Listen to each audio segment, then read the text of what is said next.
નગરમાં મધરાત્રે અસામાજિક તત્વોનો આતંક સહિતના હથિયારો સાથે ત્રાટકેલા અસામાજિક તત્વોનો એક મહિલા સહિત 2 લોકો પર હુમલો. મુસ્લિમ મહિલા પર હુમલો થતાં નજીકમાં રહેતા મહારાષ્ટ્રીયન તેમજ વાલ્મીકી સમાજના લોકો બચાવવા આવ્યા. બનાવને પગલે ઇજાગ્રસ્ત સહિત રહીશો પોલીસ મથકે પહોંચ્યા. Reporter Rahul Rajput, van news, Vadodara.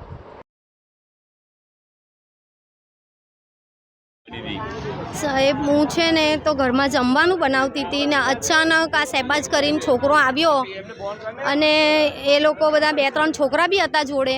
તે તરત મારી ગાડીને તોડફોડ કરવા માંડ્યો ને અવાજ આવી તો મેં બહાર નીકળી. મારી બાઇક છે સાહેબ, તો મેં બહાર નીકળીને એને કહું છું કે શું થયું, તું કેમ આવું કરે છે, આ ગાડી મારી છે. તો એ કશું બોલ્યો નહીં ને ગાળો બોલવા માંડ્યો ને અમારા ઘરની સામે જે ભાઈ રહે છે તે મને એકલીને જોઈને એ સામે પેલા શહેબાજને આવું કહેવા માંડ્યા કે ભાઈ તું આવું કેમ કરે, પથ્થર ના માર, અમોને બી વાગી જશે. આવી રીતે એ ભાઈ બોલ્યા તો એ ભાઈની ઉપર અટેક કર્યો એ છોકરાએ ને એમને તરવાલ મારી દીધી. તો એ કંઈક 4-5 જણા હતા, એ ખબર નથી, પણ શહેબાજ મેન માણસ શહેબાજ છે. એના હાથમાં મારવાવાળા 4-5 હતા સાહેબ, એ તો મેં ઓળખતી નથી. હા, એ બધા મને સપોર્ટ કરવા આવ્યા છે સાહેબ. આ મારા સમ્મી રહે છે ને એમને જ વાગ્યું છે. એ મેં જોયું. હા સાહેબ, એની સાથે તો એક્શન લેવો જ પડે. એ આજે મારે છે, કાલે ઉઠીને બીજાને આવું કરે. તમે મુસ્લિમ છો, સામેવાળા મારવાવાળા મુસ્લિમ છે ને વાલ્મીકી સમાજ તમને સપોર્ટ કરવા આવે છે, તો શું સારી કામગીરી કરી છે? હા, બહુ સારી કામગીરી કરી છે સાહેબ, બહુ સારી કામગીરી કરી છે કે એ લોકો આયા. એટલે હું એકલી હતી ને ભાઈ આયા કે ભાઈ એકલી ભાઈ છે, વાગી ગઈ છે. હા સાહેબ, હા વાગી ગઈ છે.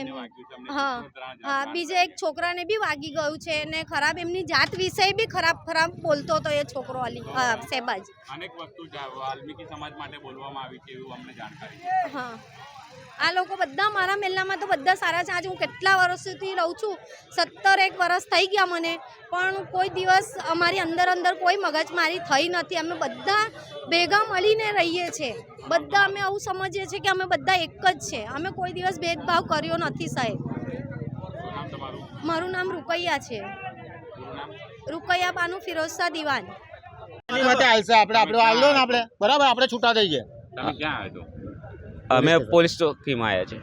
શું ઘટના બની તમારી? ઘટના એવી હતી કે સામેવાળા પક્ષને મારવા એ લોકો આવેલા અને એમની બાઇક બધું તોડ નાખ્યું અને સામેથી ચાકુ છોરી લઈને આવેલા અને મારા છોકરાનો બી હાથ ચાલી કરી ગયા. અને એમાં એવું છે કે અમને જેવી તેવી ગારો બોલતા હતા, ભંગ્યા વગર ના ભંગ્યા એવું કરતા હતા. જાતિ વિશે બોલતા હતા? જાતિ વિશે. કોણ હતા એ? બધા શહેબાજ ને બધા તઈના જે મોમેડનો છે ને એ લોકોએ જ આવું કર્યું છે. કેટલા લોકો હતા? 4 જણ હતા. શું નામ છે? નામ શહેબાજ છે અને એક અલી નામ છે. અલી ના, જૂની અદાલત મારી તો નથી, પણ મારા સામેવાળાની આખી બાઇક તોડ નાખી, બધું તોડ નાખ્યું અને એ લોકો આ રીતે ગાડી નુકસાન કર્યું છે ને. હા, એટલે મેં સમજાવવા ગયો, હું તો ઘરમાં જ હતો, મેં સમજાવવા ગયો કે ભાઈ મારી બાઇક પર તું ના મારીશ, તો મને બી ચક્કુ બતાવ્યું અને મને ચક્કુ મારી દીધું. શું કહેવા માંગુ? મને મારી દીધું. જો શું વાગ્યું તમને? ચક્કુ જ માર્યું. તો આરોપીએ તમને શું વાતચીત કરી છે ને? કોઈ આરોપી કઈ વાત નહીં કરી, એ PCR માંથી ભાગી ગયો. પોલીસવાળાએ પહેલા પકડેલા પણ PCR માંથી ના આવી ગયો. PCR માંથી ભાગી ગયો. તો તમે શું કહેવા માંગો છો? મારે તો અપીલ જોઈએ જ ને. મારે તો જે નાયસર છે એ નાયસર કરવાનું છે. તો તમે હમણાં હોસ્પિટલમાં નહીં ગયા? ન્યાય જોઈએ મને. હોસ્પિટલમાં કેમ નહીં ગયા? હોસ્પિટલમાં અત્યારે અમારે પોલીસ ચોકીમાં બોલાયા તો પોલીસ ચોકીમાં આવ્યો ને. પોલીસવાળાએ બોલાયા? હા. તમારો પરિચય શું નામ છે તમારું? ભરતભાઈ રમેશભાઈ સોલંકી. તો તમને જાતિ વિશે ટિપ્પણી કરતા હતા? હા. કેટલા લોકો હતા? 4 જણ. 4 જણ. બાકી ગાડી બાબતે જ મગજમારી થઈ? હા, એટલે મારા સામે જે રહે છે ને, મારા અપોઝિટ મારી સામે એ મોમેડન જ છે. એમની બાઇકમાં આવીને હુલ્લર એમને મચાયો અને હું ખાલી કહેવા ગયો, અપીલ કર્યો કે ભાઈ શું છે, ભાઈ શું છે?